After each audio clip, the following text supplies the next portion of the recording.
who has recently died and left his will, which discloses his poor fund of knowledge of the codes of God mentioned by Maharaja Parikshit. The politician was so ignorant of the codes of God that he writes, "I do not believe in any such ceremonies, and to submit to them, even as a matter of form, would be hypocrisy and an attempt to delude ourselves and others. I have no religious sentiment in the matter." Contrasting these statements of a great politician in the modern age with those of Maharaja Parikshit, we find a vast difference. Maharaja Parikshit was pious according to the scriptural codes, whereas the modern politician goes by his personal belief and sentiments. Any great man of the material world is, after all, a conditioned soul. He is bound by his hands and feet, by the ropes of material nature, and still the foolish conditioned soul thinks of himself as free to act by his whimsical sentiments. The conclusion is that people in the time of Maharaja Parikshit were happy and the animals were given proper protection because the executive head was not whimsical or ignorant of God's law. Foolish, faithless creatures tried to avoid the existence of the Lord and proclaim themselves secular at the cost of valuable human life. The human life is especially meant for knowing the science of God, but foolish creatures, especially in this age of Kali, instead of knowing God scientifically, make propaganda against religious belief as well as the existence of God, even though they are always bound by the laws of God, by the symptoms of birth, death, old age, and disease. Text 12. He, Maharaja Parikshit, repeatedly addressed and questioned the bull thus, "O son of Surabi, who has cut off your 3 legs? In the state of the kings who are obedient to the laws of the Supreme Personality of Godhead, Krishna, there is no one as unhappy as you." Purport. The kings or the executive heads of all states must know the codes of Lord Krishna, generally Bhagavad Gita and Srimad Bhagavatam, and must act accordingly in order to fulfill the mission of human life, which is to make an end to all miseries of material conditions. One who knows the codes of Lord Krishna can achieve this end without any difficulty. In the Bhagavad Gita, in a synopsis, we can understand the codes of Godhead, and in the Srimad Bhagavatam, the same codes are explained further. In a state where the codes of Krishna are followed, no one is unhappy. Where such codes are not followed, the first sign is that 3 legs of the representative of religion are cut off, and thereby all miseries follow. When Krishna was personally present, the codes of Krishna were being followed without question, but in his absence, such codes are presented in the pages of Srimad Bhagavatam for the guidance of the blind persons who happen to be at the helm of all affairs. Text 13. O bull, you are offenseless and thoroughly honest. Therefore I wish all good to you. Please tell me of the perpetrator of these mutilations which blackmail the reputation of the sons of Pirtha. Purport. The reputation of the reign of Maharaja Ramachandra and that of the kings who followed in the footsteps of Maharaja Ramachandra, like the Pandavas and their descendants, are never to be forgotten because in their kingdom offenseless and honest living beings were never in trouble. The bull and the cow are the symbols of the most offenseless living beings because even the stool and urine of these animals are utilized to benefit human society. The descendants of the sons of Pirtha, like Maharaja Parikshit, were afraid of losing their reputations, but in the modern days, the leaders are not even afraid of killing such offenseless animals. Herein lies the difference between the reign of those pious kings and the modern states ruled by irresponsible executive heads without knowledge of the codes of God. Text 14. Whoever causes offenseless living beings to suffer must fear me anywhere and everywhere in the world. By curbing dishonest miscreants, one automatically benefits the offenseless. Purport. Dishonest miscreants flourish because of cowardly and impotent executive heads of state. But when the executive heads are strong enough to curb all sorts of dishonest miscreants in any part of the state, certainly they cannot flourish. When the miscreants are punished in an exemplary manner, automatically all good fortune follows. As said above, it is the prime duty of the king of the executive head to give protection in all respects to the peaceful, offenseless citizens of the state. The devotees of the Lord are by nature peaceful and offenseless, and therefore it is the prime duty of the state to arrange to convert everyone to become a devotee of the Lord. Thus automatically there will be peaceful, offenseless citizens. Then the only duty of the king will be to curb the dishonest miscreants. This will bring about peace and harmony all over human society. Text 15. An upstart living being who commits offenses by torturing those who are offenseless shall be directly uprooted by me, even though he be a denizen of heaven with armor and decorations. Purport. The denizens of the heavenly kingdom are called amara, or deathless, due to their possessing a long span of life, far greater than that of the human beings. For a human being who has only a maximum 100-year duration of life, a span of life spreading over 1 million years is certainly considered to be deathless. For example, from the Bhagavad Gita we learned that on the Brahmaloka planet, the duration of 1 day is calculated to be 4,300,000 times 1,000 solar years. Similarly, in other heavenly planets, 1 day is calculated to be 6 months of this planet, and the inhabitants get a life of 10 million of their years. Therefore, in all higher planets, since the span of life is far greater than that of the human being, the denizens are called deathless by imagination, although actually no one within the material universe is deathless. Maharaja Parikshit challenges even such denizens of heaven if they torture the offenseless. This means that the state executive head must be as strong as Maharaja Parikshit, so that he may be determined to punish the strongest offenders. It should be the principle of a state executive head that the offender of the codes of God is always punished. Text 16. The supreme duty of the ruling king is to give all protection to law-abiding persons and to chastise those who stray from the ordinances of the scriptures in ordinary times when there is no emergency. Purport. In the scriptures there is mention of apadharma, or occupational duty, at times of extraordinary happenings. It is said that sometimes the great sage Vishwamitra had to live on the flesh of dogs in some extraordinary dangerous position. In cases of emergency, one may be allowed to live on the flesh of animals of all description, but that does not mean that there should be regular slaughterhouses to feed the animal eaters, and that this system should be encouraged by the state. No one should try to live on flesh in ordinary times simply for the sake of the palate. If anyone does so, the king or the executive head should punish him for gross enjoyment. There are regular scriptural injunctions for different persons engaged in different occupational duties, and one who follows them is called svadharmastha, or faithful in one's prescribed duties. In the Bhagavad Gita 1848, it is advised that one should not give up his occupational prescribed duties, even if they are not always flawless. Such svadharma might be violated in cases of emergency if one is forced by circumstances, but they cannot be violated in ordinary times. The state executive head is to see that such svadharma is not changed by the follower, whatever it may be, and he should give all protection to the follower of svadharma. The violator is subject to punishment in terms of the Shastra, and the duty of the king is to see that everyone strictly follows his occupational duty, as prescribed in the scripture. Text 17. The personality of religion said, "These words just spoken by you benefit a person of the Pandava dynasty, captivated by the devotional qualities of the Pandavas. Even Lord Krishna, the personality of Godhead, performed duties as a messenger." Purport. The assurances and challenges made by Maharaja Parikshit are never exaggerations of his real power. The Maharaja said that even the denizens of heaven could not escape his stringent government if they were violators of religious principles.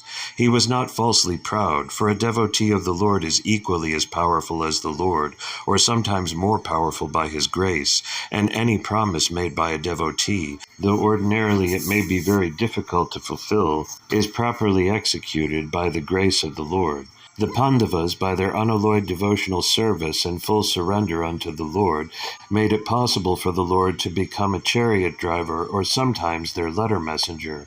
Such duties executed by the Lord for his devotee are always very pleasing to the Lord, because the Lord wants to render service to his unalloyed devotee, whose life has no other engagement than to serve the Lord with full love and devotion.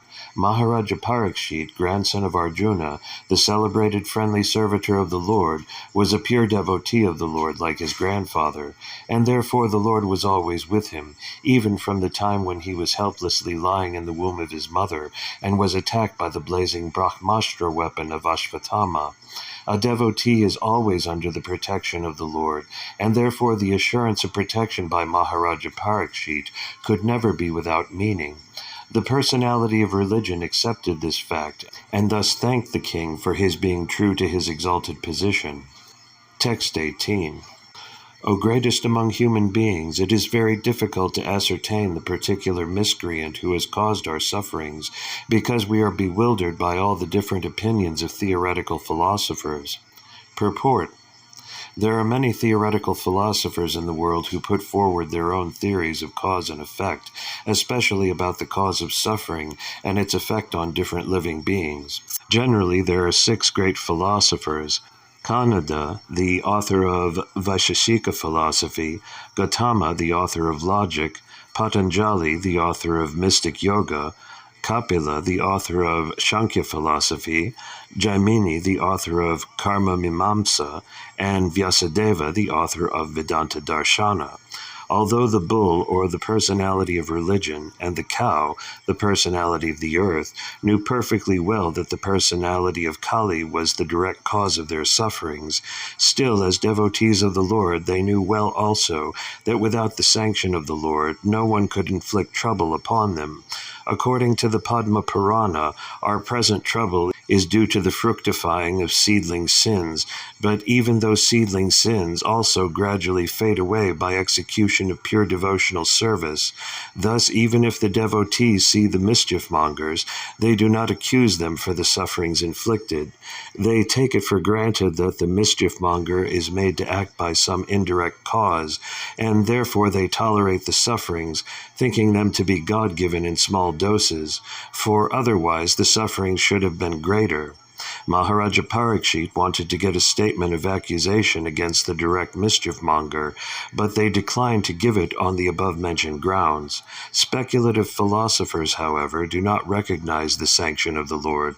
They try to find out the cause of sufferings in their own way, as will be described in the following verses. According to Srila Jiva Goswami, such speculators are themselves bewildered, and thus they cannot know that the ultimate cause of all causes is the Supreme Lord, the personality of Godhead. Text 19. Some of the philosophers who deny all sorts of duality declare that one's own self is responsible for his personal happiness and distress. Others say that superhuman powers are responsible, while yet others say that activity is responsible, and the gross materialists maintain that nature is the ultimate cause. Purport. As referred to above, philosophers like Jaimini and his philosophers establish that fruit of activity is the root cause of all distress and happiness, and that even if there is a superior authority, some superhuman powerful god or gods, he or they are also under the influence of fruit of activity, because they reward result according to one's action. They say that action is not independent, because action is performed by some performer. Therefore, the performer himself is the cause of his own happiness or distress.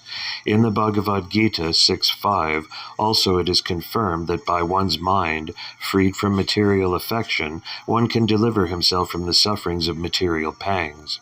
So one should not entangle oneself in matter by the mind's material affections. Thus one's own mind is one's friend or enemy in one's material happiness and distress. Atheistic, materialistic Shankhyites conclude that material nature is the cause of all causes. According to them, combinations of material elements are the causes of material happiness and distress, and disintegration of matter is the cause of freedom from all material pangs. Gautama and Kanada find that atomic combination is the cause of everything, and impersonalists like Ashtavakra discover that the spiritual effulgence of Brahman is the cause of all causes. But in the Bhagavad Gita, the Lord himself declares that he is the source of impersonal Brahman, and therefore he, the personality of Godhead, is the ultimate cause of all causes. It is also confirmed in the Brahma Samhita that Lord Krishna is the ultimate cause of all causes. Text 20. There are also some thinkers who believe that no one can ascertain the cause of distress by argumentation, nor know it by imagination, nor express it by words. O sage amongst kings, judge for yourself by thinking over all this with your own intelligence. Purport. The Vaishnavites, the devotees of the Lord, do believe, as above explained, that nothing can take place without the sanction of the Supreme Lord. He is the Supreme Director, for he confirms in the Bhagavad Gita 15:15 that he is all-pervading, Paramatma, stays in everyone's heart, and keeps vigilance over all actions, and witnesses all activities. The argument of the atheist that one cannot be punished for one's misdeeds unless proved before a qualified justice is refuted herein, for we accept the perpetual witness and constant companion of the living being. A living being may forget all that he might have done in his past or present life, but one must know that in the same Paramatma are sitting like two birds. One of them, the living being, is enjoying the fruits of the tree, whereas the Supreme Being is there to witness the activities.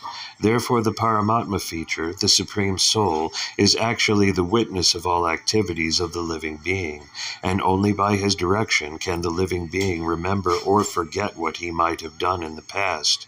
He is therefore both the all-pervading impersonal Brahman and the localized Paramatma in everyone's heart.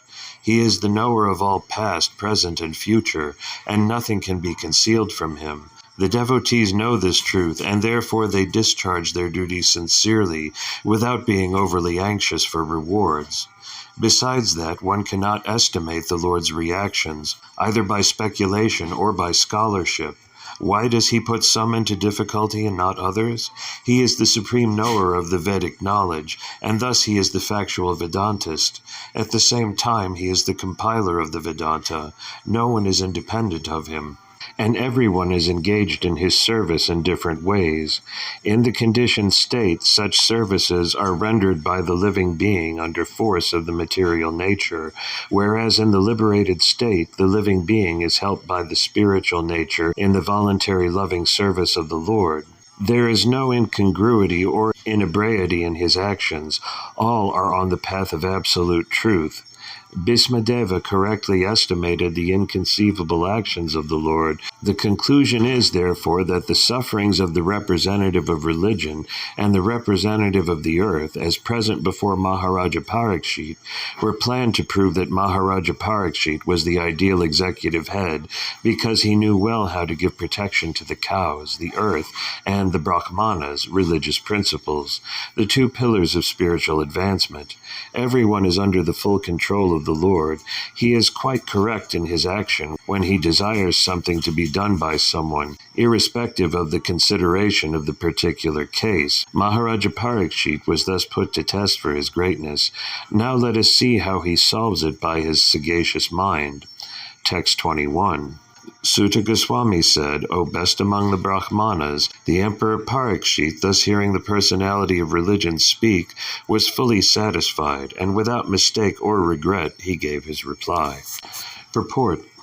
The statement of the bull, the personality of religion, was full of philosophy and knowledge, and the king was satisfied, since he could understand that the suffering bull was not an ordinary one. Unless one is perfectly conversant with the law of the Supreme Lord, one cannot speak such things touching philosophical truths. The emperor, being also on an equal level of sagacity, replied to the point without doubts or mistakes. Text 22. The king said, O you who are in the form of a bull, you know the truth of religion, and you are speaking according to the principle that the destination intended for the perpetrator of irreligious acts is also intended for one who identifies the perpetrator. You are no other than the personality of religion. Purport. A devotee's conclusion is that no one is directly responsible for being a benefactor or mischief-monger without the sanction of the Lord, and therefore he does not consider anyone to be directly responsible for such action. But in both the cases he takes it for granted that either benefit or loss is God-sent. And thus it is his grace. In case of benefit, no one will deny that it is God sent, but in case of loss or reverses, one becomes doubtful about how the Lord could be so unkind to his devotee as to put him in great difficulty. Jesus Christ was seemingly put into such great difficulty, being crucified by the ignorant, but he was never angry at the mischief mongers. That is the way of accepting a thing, either favorable or unfavorable. Thus, for a devotee, the identifier is equally a sinner, like the mischief monger. By God's grace, the devotee tolerates all reverses. Maharaja Parikshit observed this, and therefore he could understand that the bull was no other than the personality of religion himself. In other words, a devotee has no suffering at all, because so-called suffering is also God's grace, for a devotee who sees God in everything. The cow and bull never placed any complaint before the king for being tortured by the personality of Kali, although everyone lodges such complaints before the state authorities. The extraordinary behavior of the bull made the king conclude that the bull was certainly the personality of religion, for no one else could understand the finer intricacies of the codes of religion. Text 23. Thus it is concluded that the Lord's energies are inconceivable. No one can estimate them by mental speculation or by word jugglery. Purport. A question may be raised as to why a devotee should refrain from identifying an actor. Although he knows definitely that the Lord is the ultimate doer of everything, knowing the ultimate doer, one should not pose himself as ignorant of the actual performer. To answer this doubt, the reply is that the Lord is also not directly responsible, for everything is done by his deputed Maya Shakti, or material energy. The material energy is always provoking doubts about the supreme authority of the Lord. The personality of religion knew perfectly well that nothing can take place without the sanction of the Supreme Lord, and still he was put into doubts by the deluding energy, and thus he refrained from mentioning the supreme cause. This doubtfulness was due to the contamination of both Kali and the material energy. The whole atmosphere of the age of Kali is magnified by the deluding energy, and the proportion of measurement is inexplicable. Text 24. In the age of Satya, truthfulness, your 4 legs were established by the 4 principles of austerity, cleanliness, mercy, and truthfulness, but it appears that 3 of your legs are broken due to rampant irreligion in the form of pride, lust for women, and intoxication. Purport. The deluding energy, or material nature, can act upon the living beings proportionately in terms of the living beings falling prey to the deluding attraction of Maya. Moths are captivated by the glaring brightness of light, and thus they become prey to the fire. Similarly, the deluding energy is always captivating the conditioned souls to become prey to the fire of delusion, and the Vedic scriptures warn the conditioned souls not to become prey to delusion, but to get rid of it. The Vedas warn us to go not to the darkness of ignorance, but to the progressive path of light. The Lord himself also warns that the deluding power of material energy is too powerful to overcome, but one who completely surrenders unto the Lord can easily do so. But to surrender unto the lotus feet of the Lord is also not very easy. Such surrender is possible by persons of austerity, cleanliness, mercy, and truthfulness. These 4 principles of advanced civilization were remarkable features in the age of Satya. In that age, every human being was practically a qualified Brahmana of the highest order, and in the social orders of life they were all Paramahamsas, or the topmost in the renounced order. By cultural standing, the human beings were not at all subjected to the deluding energy.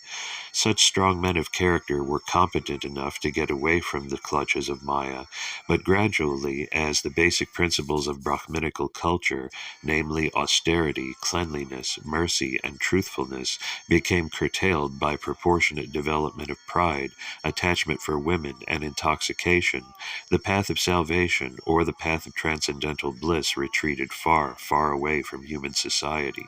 With the progression of the age of Kali, people are becoming very proud and attached to women and intoxication. By the influence of the age of Kali, even a pauper is proud of his penny. The women are always dressed in an overly attractive fashion to victimize the minds of men, and the man is addicted to drinking wine, smoking, drinking tea, and chewing tobacco, etc. All these habits, or so-called advancement of civilization, are the root causes of all irreligiosities, and therefore it is not possible to check corruption, bribery, and nepotism. Man cannot check all these evils simply by statutory acts and police vigilance, but he can cure the disease of the mind by the proper medicine, namely advocating the principles of Brahminical culture, or the principles of austerity, cleanliness, mercy, and truthfulness.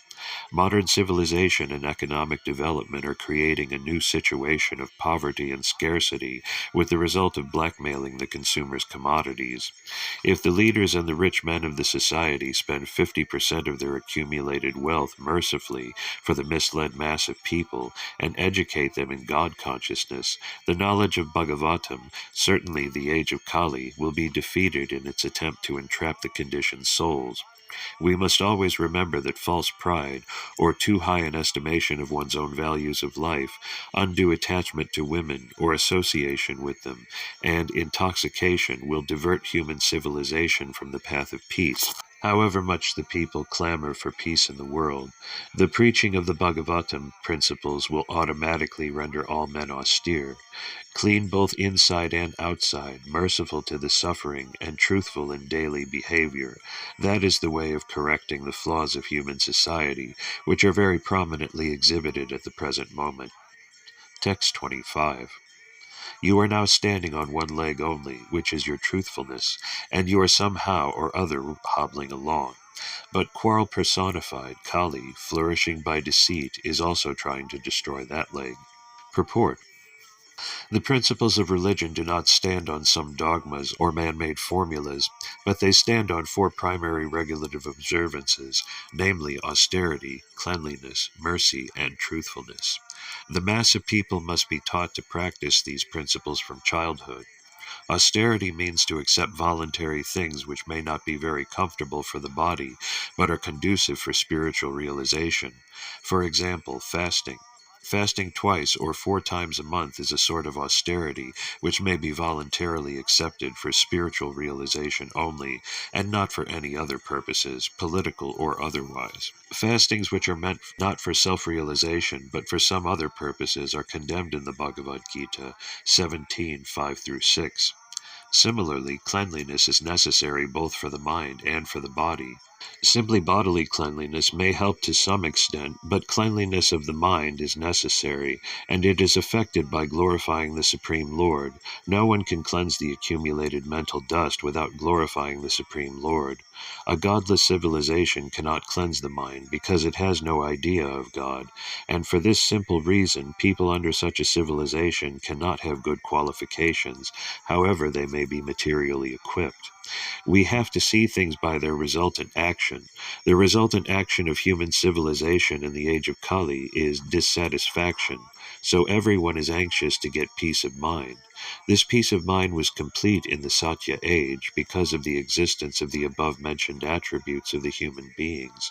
Gradually, these attributes have diminished in the Treta Yuga to 3/4, in the Dvapara to half, and in this age of Kali to 1/4, which is also gradually diminishing on account of prevailing untruthfulness. By pride, either artificial or real, the resultant action of austerity is spoiled. By too much affection for female association, cleanliness is spoiled. By too much addiction to intoxication, mercy is spoiled. And by too much lying propaganda, truthfulness is spoiled. The revival of Bhagavata Dharma can save human civilization from falling prey to evils of all description. Text 26. The burden of the earth was certainly diminished by the personality of Godhead, and by others as well. When he was present as an incarnation, all good was performed, because of his auspicious footprints. Text 27.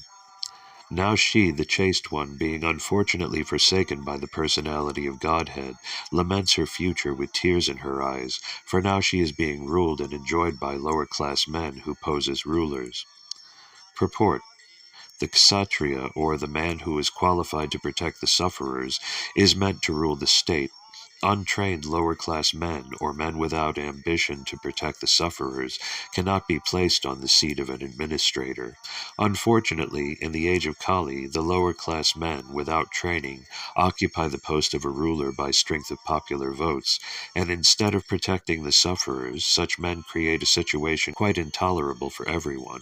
Such rulers illegally gratify themselves at the cost of all comforts of the citizens, and thus the chaste Mother Earth cries to see the pitiable condition of her sons, both men and animals. That is the future of the world in the age of Kali, when irreligiosity prevails most prominently, and in the absence of a suitable king to curb irreligious tendencies, educating the people systematically in the teaching of Srimad Bhagavatam will clear up the hazy atmosphere of corruption, bribery, blackmail, etc. Text 28. Maharaja Parikshit, who could fight 1,000 enemies single-handedly, thus pacified the personality of religion and the earth. Then he took up his sharp sword to kill the personality of Kali, who is the cause of all irreligion. Purport. As described above, the personality of Kali is he who deliberately commits all kinds of sinful acts which are forbidden in the revealed scriptures. This age of Kali will certainly be full of all activities of Kali, but this does not mean that the leaders of society, the executive heads, the learned and intelligent men, or, above all, the devotees of the Lord, should sit down tightly and become callous to the reactions of the age of Kali. In the rainy season certainly there will be profuse rainfalls, but that does not mean that men should not take means to protect themselves from the rains. It is the duty of the executive heads of state and others to take all necessary actions against the activities of Kali, or the persons influenced by the age of Kali, and Maharaja Parikshit is the ideal executive head of the state, for at once he was ready to kill the personality of Kali with his sharp sword. The administrators should not simply pass resolutions for anti-corruptional steps, but they must be ready with sharp swords to kill the persons creating corruption from the angle of vision of the recognized Shastras. The administrators cannot prevent corrupt activities by allowing wine shops. They must at once close all shops of intoxicating drugs and wine, and force punishment even by death for those who indulge in habits of intoxication of all description. That is the way of stopping the activities of Kali, as exhibited herein by Maharaja Parikshit, the Maharatha. Text 29. When the personality of Kali understood that the king was willing to kill him, he at once abandoned the dress of a king, and under pressure of fear completely surrendered to him, bowing his head. Purport. The royal dress of the personality of Kali is artificial. The royal dress is suitable for a king or kshatriya, but when a lower-class man artificially dresses himself as a king, his real identity is disclosed by the challenge of a bona fide kshatriya like Maharaja Parikshit. A real kshatriya never surrenders. He accepts the challenge of his rival kshatriya, and he fights either to die or to win. Surrender is unknown to a real kshatriya. In the age of Kali, there are so many pretenders dressed and posed like administrators or executive heads, but their real identity is disclosed when they are challenged by a real kshatriya. Therefore, when the artificially dressed personality of Kali saw that to fight Maharaja Parikshit was beyond his ability, he bowed down his head like a subordinate and gave up his royal dress. Text 30. Maharaja Parikshit, who was qualified to accept surrender and worthy of being sung in history, did not kill the poor surrendered and fallen Kali, but smiled compassionately, for he was kind to the poor. Purport. Even an ordinary kshatriya does not kill a surrendered person, and what to speak of Maharaja Parikshit, who was by nature compassionate and kind to the poor. He was smiling because the artificially dressed Kali had disclosed his identity as a lower-class man, and he was thinking how ironic it was that although no one was saved from his sharp sword when he desired to kill, the poor lower-class Kali was spared by his timely surrender. Maharaja Parikshit's glory and kindness are therefore sung in history. He was a kind and compassionate emperor, fully worthy of accepting surrender even from his enemy. Thus the personality of Kali was saved by the will of Providence. Text 31. The king thus said, "We have inherited the fame of Arjuna. Therefore, since you have surrendered yourself with folded hands, you need not fear for your life. But you cannot remain in my kingdom, for you are the friend of your religion." Purport. The personality of Kali, who is the friend of all kinds of irreligiosities, may be excused if he surrenders, but in all circumstances he cannot be allowed to live as a citizen in any part of a welfare state. The Pandavas were entrusted representatives of the personality of Godhead, Lord Krishna, who practically brought into being the battle of Kurukshetra, but not for any personal interest. He wanted an ideal king like Maharaja Yudhishthira and his descendants like Maharaja Parikshit to rule the world, and therefore a responsible king like Maharaja Parikshit could not allow the friend of irreligiosity to flourish in his kingdom at the cost of the good fame of the Pandavas. That is the way of wiping out corruption in the state, and not otherwise. The friends of irreligiosity should be banished from the state, and that will save the state from corruption. Text 32. If the personality of Kali, irreligion, is allowed to act as a man-god or an executive head, certainly irreligious principles like greed, falsehood, robbery, incivility, treachery, misfortune, cheating, quarrel, and vanity will abound. Purport. The principles of religion, namely austerity, cleanliness, mercy, and truthfulness, as we have already discussed, may be followed by the follower of any faith. There is no need to turn from Hindu to Mohammedan to Christian or some other faith, and thus become a renegade and not follow the principles of religion. The Bhagavatam religion urges following the principles of religion.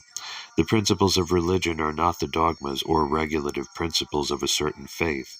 Such regulative principles may be different in terms of the time and place concerned. One has to see whether the aims of religion have been achieved. Sticking to the dogmas and formulas without attaining the real principles is not good. A secular state may be impartial to any particular type of faith, but the state cannot be indifferent to the principles of religion as above mentioned. But in the age of Kali, the executive heads of state will be indifferent to such religious principles, and therefore under their patronage, the opponents of religious principles, such as greed, falsehood, cheating, and pilfery, will naturally follow, and so there will be no meaning to propaganda crying to stop corruption in the state. Text 33. Therefore, O friend of irreligion, you do not deserve to remain in a place where experts perform sacrifices according to truth and religious principles for the satisfaction of the Supreme Personality of Godhead. Purport. Yajneshvara, or the Supreme Personality of Godhead, is the beneficiary of all kinds of sacrificial ceremonies. Such sacrificial ceremonies are prescribed differently in the scriptures for different ages. In other words, sacrifice means to accept the supremacy of the Lord, and thereby perform acts by which the Lord may be satisfied in all respects. The atheists do not believe in the existence of God, and they do not perform any sacrifice for the satisfaction of the Lord. Any place or country where the supremacy of the Lord is accepted, and thus sacrifice is performed, is called Brahmavarta. There are different countries in different parts of the world, and each and every country may have different types of sacrifice to please the Supreme Lord. But the central point in pleasing him is ascertained in the Bhagavatam, and it is truthfulness. The basic principle of religion is truthfulness, and the ultimate goal of all religions is to satisfy the Lord. In the age of Kali, the greatest common formula of sacrifice is the Sankirtana Yajna. That is the opinion of the experts who follow how to propagate the process of Yajna. Lord Chaitanya preached this method of yajna, and it is understood from this verse that the sacrificial method of Sankirtana Yajna may be performed anywhere and everywhere in order to drive away the personality of Kali and save human society from falling prey to the influence of the age. Text 34. In all sacrificial ceremonies, although sometimes a demigod is worshipped, the Supreme Lord Personality of Godhead is worshipped because he is the supersoul of everyone, and exists both inside and outside like the air. Thus it is he only who awards all welfare to the worshipper. Purport. It is even sometimes seen that demigods like Indra and Chandra are worshipped and offered sacrificial awards, yet the rewards of such sacrifices are awarded to the worshipper by the Supreme Lord, and it is the Lord only who can offer all welfare to the worshipper. The demigods, although worshipped, cannot do anything without the sanction of the Lord, because the Lord is the supersoul of everyone, both moving and non-moving. In Bhagavad Gita 9.23, the Lord himself confirms this in the following sloka. Yepianya devata bhakta yajante sradayanvita te pimam eva kanteya yajante avidi purvakam. Whatever a man may sacrifice to other gods, O son of Kunti, is really meant for me alone, but it is offered without true understanding. The fact is, the Supreme Lord is one without a second. There is no God other than the Lord himself. Thus the Supreme Lord is eternally transcendental to the material creation. But there are many who worship the demigods like the sun, the moon, and Indra, who are only material representatives of the Supreme Lord. These demigods are indirect, qualitative representations of the Supreme Lord. A learned scholar or devotee, however, knows who is who. Therefore he directly worships the Supreme Lord, and is not diverted by the material qualitative representations. Those who are not so learned worship such qualitative material representations, but their worship is unceremonious because it is irregular. Text 35. Sri Sutta Goswami said, the personality of Kali, thus being ordered by Maharaja Parikshit, began to tremble in fear. Seeing the king before him like Yamaraja ready to kill him, Kali spoke to the king as follows. Purport. The king was ready to kill the personality of Kali at once as soon as he disobeyed his order.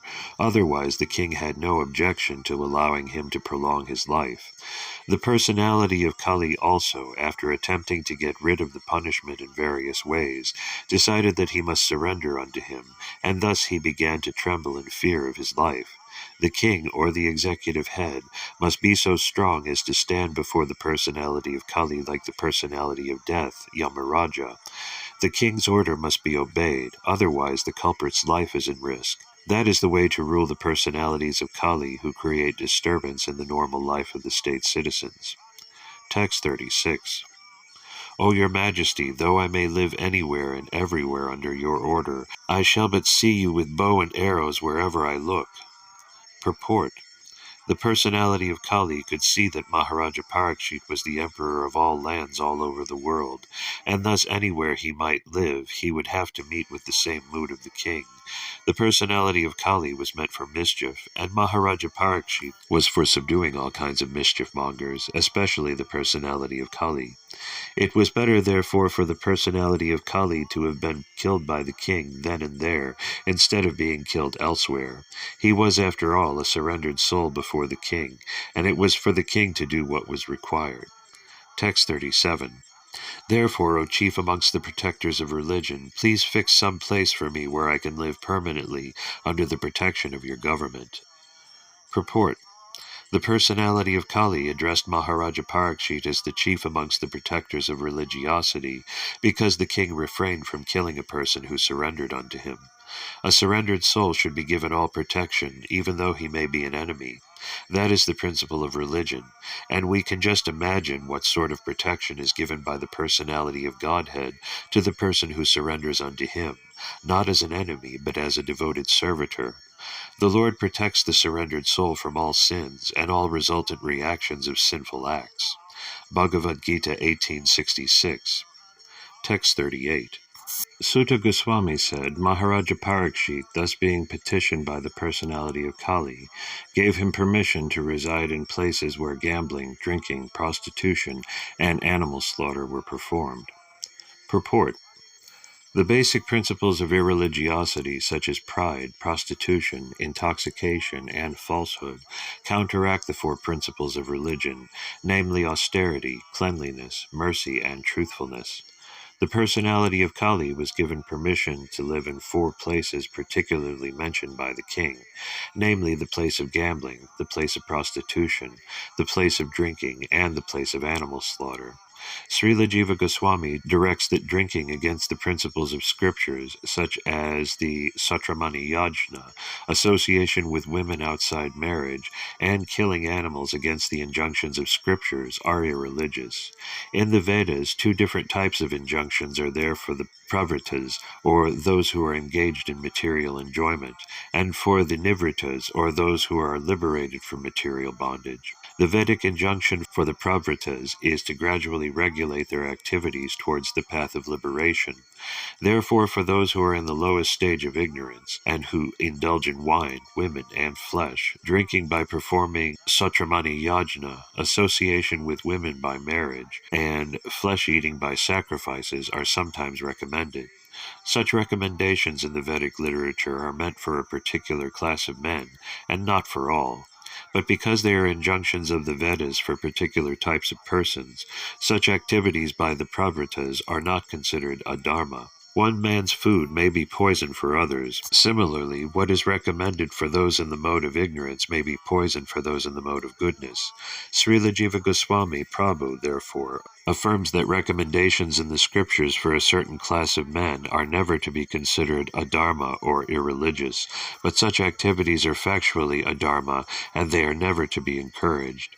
The recommendations in the scriptures are not meant for the encouragement of such adharma, but for regulating the necessary adharma gradually toward the path of dharma. Following in the footsteps of Maharaja Parikshit, it is the duty of all executive heads of states to see that the principles of religion, namely austerity, cleanliness, mercy, and truthfulness, are established in the state, and that the principles of irreligion, namely pride, illicit female association, or prostitution, intoxication, and falsity, are checked by all means. And to make the best use of a bad bargain, the personality of Kali may be transferred to places of gambling, drinking, prostitution, and slaughterhouses, if there are any places like that. Those who are addicted to these irreligious habits may be regulated by the injunctions of the Scripture. In no circumstances should they be encouraged by any state. In other words, the state should categorically stop all sorts of gambling, drinking, prostitution, and falsity. The state which wants to eradicate corruption by majority may introduce the principles of religion in the following manner. 1. 2 compulsory fasting days in a month, if not more, austerity. Even from the economic point of view, such 2 fasting days in a month in the state will save tons of food, and the system will also act very favorably on the general health of the citizens. 2. There must be compulsory marriage of young boys and girls attaining 24 years of age and 16 years of age respectively. There is no harm in coeducation in the schools and colleges, provided the boys and girls are duly married, and in case there is any intimate connection between a male and female student, they should be married properly without illicit relation. The Divorce Act is encouraging prostitution, and this should be abolished. 3.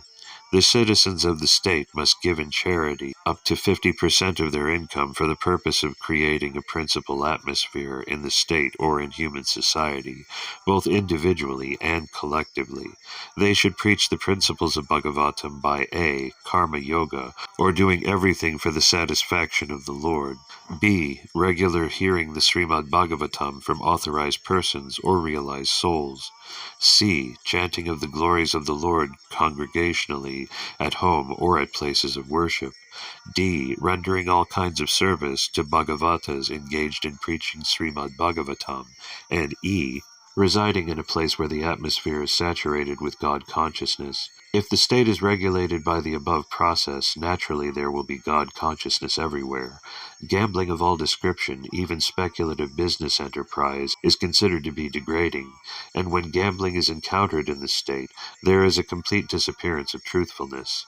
Allowing young boys and girls to remain unmarried more than the above-mentioned ages, and licensing animal slaughterhouses of all description, should be at once prohibited. The flesh-eaters may be allowed to take flesh as mentioned in the scriptures, and not otherwise. Intoxication of all description, even smoking cigarettes, chewing tobacco, or the drinking of tea, must be prohibited. Text 39. The personality of Kali asked for something more, and because of his begging, the king gave him permission to live where there is gold, because wherever there is gold, there is also falsity, intoxication, lust, envy, and enmity. Purport. Although Maharaja Parikshit gave Kali permission to live in 4 places, it was very difficult for him to find the places, because during the reign of Maharaja Parikshit there were no such places. Therefore Kali asked the king to give him something practical which could be utilized for his nefarious purposes.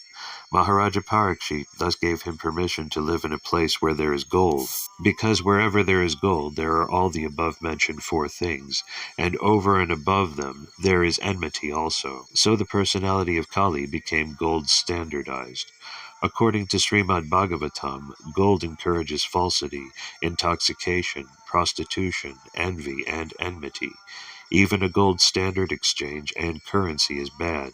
Gold standard currency is based on falsehood because the currency is not on a par with the reserved gold.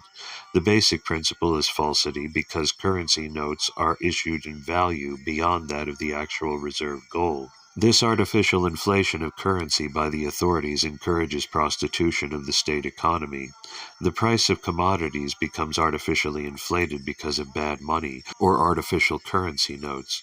Bad money drives away good money. Instead of paper currency, actual gold coins should be used for exchange, and this will stop prostitution of gold.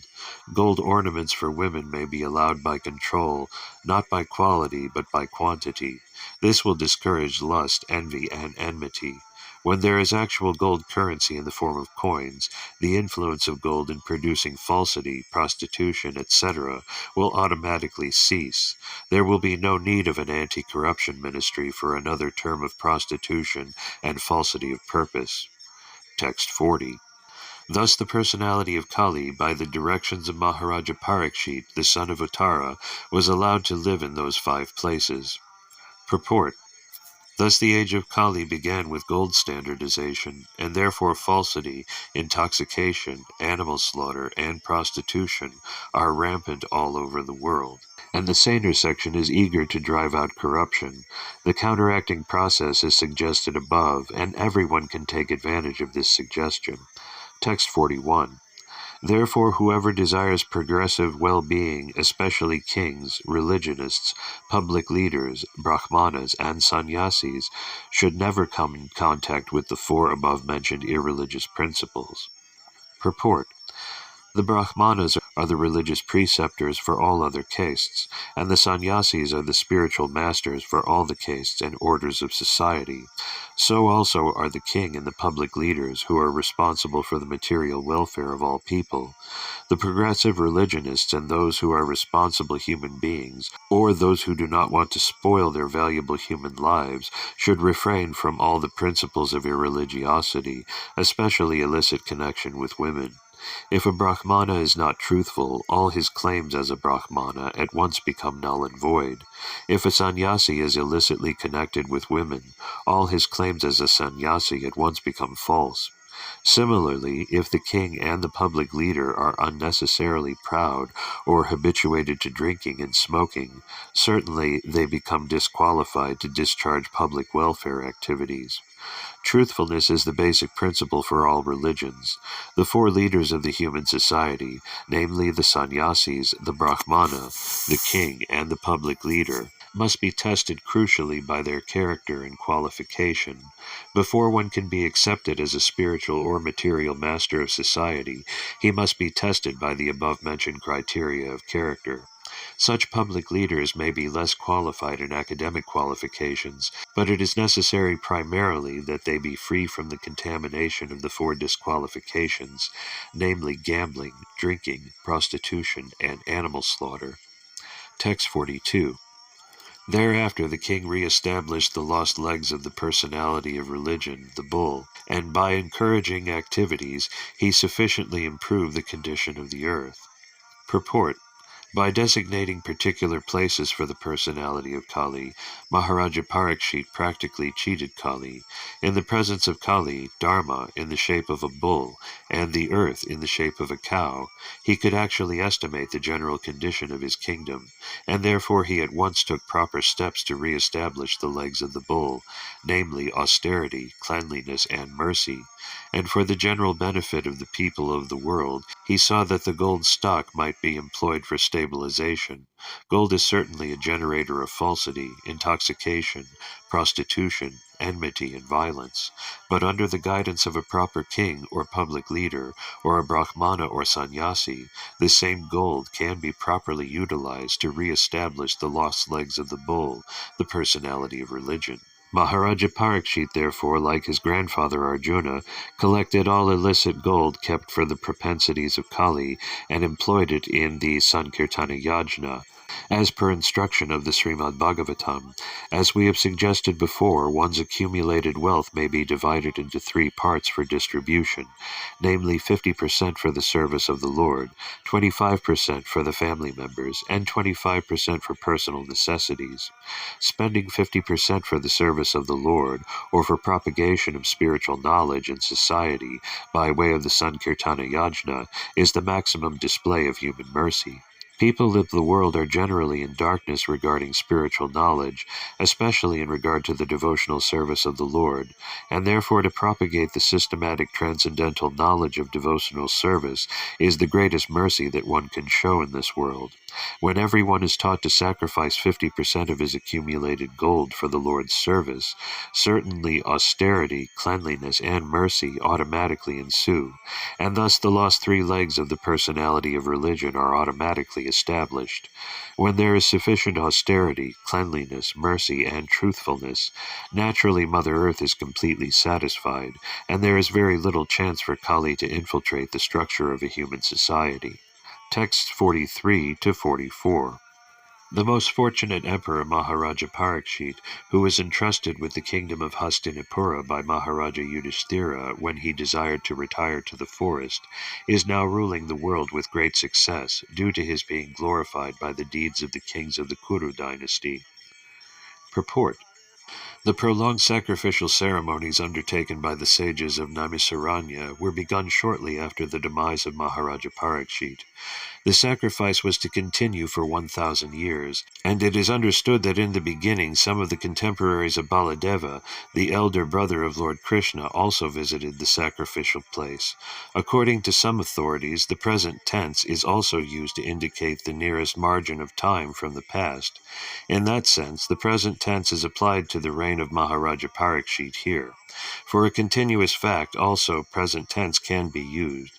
The principles of Maharaja Parikshit can be still continued, and human society can still be improved if there is determination by the authorities. We can still purge out the state of all activities of immorality introduced by the personality of Kali, if we are determined to take action like Maharaja Parikshit. He allotted some place for Kali, but in fact, Kali could not find such places in the world at all, because Maharaja Parikshit was strictly vigilant to see that there were no places for gambling, drinking, prostitution, and animal slaughter. Modern administrators want to banish corruption from the state, but fools they are, they do not know how to do it.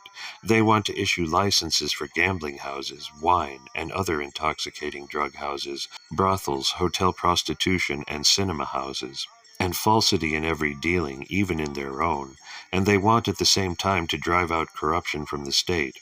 They want the kingdom of God without God consciousness. How can it be possible to adjust two contradictory matters? If we want to drive out corruption from the state, we must first of all organize society to accept the principles of religion, namely austerity, cleanliness, mercy, and truthfulness. And to make the condition favorable, we must close all places of gambling, drinking, prostitution, and falsity. These are some of the practical lessons from the pages of Srimad Bhagavatam. Text 45.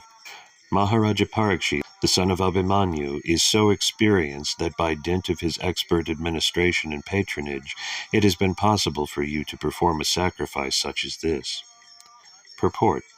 The Brahmanas and the Sannyasis are expert in the spiritual advancement of society, whereas the Kshatriyas, or the administrators, are expert in the material peace and prosperity of human society. Both of them are the pillars of all happiness, and therefore they are meant for full cooperation for common welfare. Maharaja Parikshit was experienced enough to drive away Kali from his field of activities, and thereby make the state receptive to spiritual enlightenment. If the common people are not receptive, it is very difficult to impress upon them the necessity of spiritual enlightenment. Austerity, cleanliness, mercy, and truthfulness, the basic principles of religion, prepare the ground for the reception of advancement in spiritual knowledge, and Maharaja Parikshit made this favorable condition possible. Thus the rishis of Naimisaranya were able to perform the sacrifices for 1,000 years. In other words, without state support, no doctrines of philosophy or religious principles can progressively advance. There should be complete cooperation between the Brahmanas and the Kshatriyas for this common good. Even up to Maharaja Ashoka, the same spirit was prevailing. Lord Buddha was sufficiently supported by King Ashoka, and thus his particular cult of knowledge was spread all over the world. Thus end the Bhaktivedanta purports of the first canto, 17th chapter of the Srimad Bhagavatam, entitled Punishment and Reward of Kali. Chapter 18. Maharaja Parikshit cursed by a Brahmana boy. Text 1. Sri Sutta Goswami said, due to the mercy of the personality of Godhead, Sri Krishna, who acts wonderfully, Maharaja Parikshit, though struck by the weapon of the son of Drona in his mother's womb, could not be burned. Purport. The sages of Naimisaranya became struck with wonder after hearing about the wonderful administration of Maharaja Parikshit, especially in reference to his punishing the personality of Kali and making him completely unable to do any harm within the kingdom. Sutta Goswami was equally anxious to describe Maharaja Parikshit's wonderful birth and death, and this verse is stated by Sutta Goswami to increase the interest of the sages of Naimisaranya. Text 2. Furthermore, Maharaja Parikshit was always consciously surrendered to the personality of Godhead, and therefore he was neither afraid nor overwhelmed by fear due to a snake bird, which was to bite him because of the fury of a Brahmana boy. Purport. A self-surrendered devotee of the Lord is called Narayana Parayana. Such a person is never afraid of any place or person, not even of death. For him nothing is as important as the Supreme Lord, and thus he gives equal importance to heaven and hell. He knows well that both heaven and hell are creations of the Lord, and similarly life and death are different conditions of existence created by the Lord. But in all conditions and in all circumstances, remembrance of Narayana is essential. The Narayana Parayana practices this constantly. Maharaja Parikshit was such a pure devotee. He was wrongly cursed by an inexperienced son of a Brahmana who was under the influence of Kali, and Maharaja Parikshit took this to be sent by Narayana. He knew that Narayana, Lord Krishna, had saved him when he was burned in the womb of his mother, and if he were to be killed by a snake bite, it would also take place by the will of the Lord. The devotee never goes against the will of the Lord. Anything sent by God is a blessing for the devotee. Therefore Maharaja Parikshit was never afraid of, nor bewildered by such things. This is the sign of a pure devotee of the Lord. Text 3. Furthermore, after leaving all his associates, the king surrendered himself as a disciple to the son of Vyasa, Sukadeva Goswami, and thus he was able to understand the actual position of the personality of Godhead. Purport. The word Ajita is significant here. The personality of Godhead, Sri Krishna, is known as Ajita, or unconquerable, and he is so in every respect. No one can know his actual position. He is unconquerable by knowledge also. We have heard about his Dhamma, or place, eternal Goloka Vrindavana, but there are many scholars who interpret this abode in different ways. But by the grace of a spiritual master like Sukadeva Goswami, unto whom the king gave himself up as a most humble disciple, one is able to understand the actual position of the Lord, his eternal abode, and his transcendental paraphernalia in that Dhamma or abode. Knowing the transcendental position of the Lord and the transcendental method by which one can approach that transcendental Dhamma, the king was confident about his ultimate destination, and by knowing this he could leave aside everything material, even his own body, without any difficulty of attachment. In the Bhagavad Gita it is stated param durstva nivartate, One can give up all connection with material attachment when one is able to see the param, or the superior quality of things. From Bhagavad Gita we understand the quality of the Lord's energy that is superior to the material quality of energy, and by the grace of a bona fide spiritual master like Sukadeva Goswami, it is quite possible to know everything of the superior energy of the Lord, by which the Lord manifests his eternal name, quality, pastimes, paraphernalia, and variegatedness. Unless one thoroughly understands this superior or eternal energy of the Lord, it is not possible to leave the material energy. However, one may theoretically speculate on the true nature of the absolute truth. By the grace of Lord Krishna, Maharaja Parikshit was able to receive the mercy of such a personality as Sukadeva Goswami, and thus he was able to know the actual position of the unconquerable Lord. It is very difficult to find the Lord from the Vedic literatures, but it is very easy to know him by the mercy of a liberated devotee like Sukadeva Goswami. Text 4. This was so because those who have dedicated their lives to the transcendental topics of the personality of Godhead, of whom the Vedic hymns sing, and who are constantly engaged in remembering the lotus feet of the Lord, do not run the risk of having misconceptions even at the last moment of their lives. Purport.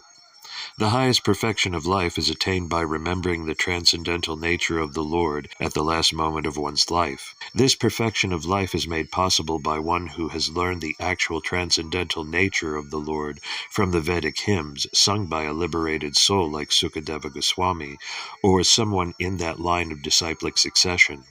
There is no gain in hearing the Vedic hymns from some mental speculator. When the same is heard from an actual self-realized soul and is properly understood by service and submission, everything becomes transparently clear. Thus a submissive disciple is able to live transcendentally and continue to the end of life. By scientific adaptation, one is able to remember the Lord even at the end of life, when the power of remembrance is slackened due to derangement of bodily membranes. For a common man, it is very difficult to remember things as they are at the time of death, but by the grace of the Lord and his bona fide devotees, the spiritual masters, one can get this opportunity without difficulty, and it was done in the case of Maharaja Parikshit. Text 5. As long as the great powerful son of Abhimanyu remains the emperor of the world, there is no chance that the personality of Kali will flourish. Purport. As we have already explained, the personality of Kali had entered the jurisdiction of this earth long ago, and he was looking for an opportunity to spread his influence all over the world, but he could not do so satisfactorily due to the presence of Maharaja Parikshit. That is the way of good government. The disturbing elements like the personality of Kali will always try to extend their nefarious activities, but it is the duty of the able state to check them by all means. Although Maharaja Parikshit allotted places for the personality of Kali, at the same time he gave no chance for the citizens to be swayed by the personality of Kali. Text 6. The very day and moment the personality of Godhead, Lord Sri Krishna, left this earth, the personality of Kali, who promotes all kinds of irreligious activities, came into this world. Purport. The personality of Godhead and his holy name, qualities, etc., are all identical. The personality of Kali was not able to enter the jurisdiction of the earth due to the presence of the personality of Godhead. And similarly, if there is an arrangement for the constant chanting of the holy name, qualities, etc., of the Supreme Personality of Godhead, there is no chance at all for the personality of Kali to enter. That is the technique of driving away the personality of Kali from the world. In modernized human society, there are great advancements of material science, and they have invented the radio to distribute sound in the air. So instead of vibrating some nuisance sound for sense enjoyment, if the state arranges to distribute transcendental sound by resounding the holy name, fame, and activities of the Lord, as they are authorized in the Bhagavad Gita or Srimad Bhagavatam, then a favorable condition will be created. The principles of religion in the world will be re-established, and thus the executive heads, who are so anxious to drive away corruption from the world, will be successful. Nothing is bad if properly used for the service of the Lord. Text 7. Maharaja Parikshit was a realist, like the bees who only accept the essence of a flower. He knew perfectly well that in the age of Kali, auspicious things produce good effects immediately, whereas inauspicious acts must be actually performed to render effects, so he was never envious of the personality of Kali. Purport. The age of Kali is called the Fallen Age. In this fallen age, because the living beings are in an awkward position, the Supreme Lord has given some special facilities to them. So by the will of the Lord, a living being does not become a victim of a sinful act until the act is actually performed. In other ages, simply by thinking of performing a sinful act, one used to become a victim of the act. On the contrary, a living being in this age is awarded with the results of pious acts simply by thinking of them. Maharaja Parikshit, being the most learned and experienced king by the grace of the Lord, was not unnecessarily envious of the personality of Kali, because he did not intend to give him any chances to perform any sinful act. He protected his subjects from falling prey to the sinful acts of the age of Kali, and at the same time he gave full facility to the age of Kali by allotting him some particular places. At the end of the Srimad Bhagavatam, it is said that even though all nefarious activities of the personality of Kali are present, there is a great advantage in the age of Kali. One can attain salvation simply by chanting the holy name of the Lord. Thus Maharaja Parikshit made an organized effort to propagate the chanting of the Lord's holy name, and thus he saved the citizens from the clutches of Kali. It is for this advantage only that great sages sometimes wish all good for the age of Kali. In the Vedas also it is said that by discourse on Lord Krishna's activities, one can get rid of all the disadvantages of the age of Kali. In the beginning of the Srimad Bhagavatam, it is also said that by the recitation of Srimad Bhagavatam, the Supreme Lord becomes at once arrested within one's heart. These are some of the great advantages of the age of Kali, and Maharaja Parikshit took all the advantages and did not think any ill of the age of Kali due to his Vaishnavite cult. Text 8. Maharaja Parikshit considered that less intelligent men might find the personality of Kali to be very powerful, but that those who are self-controlled would have nothing to fear.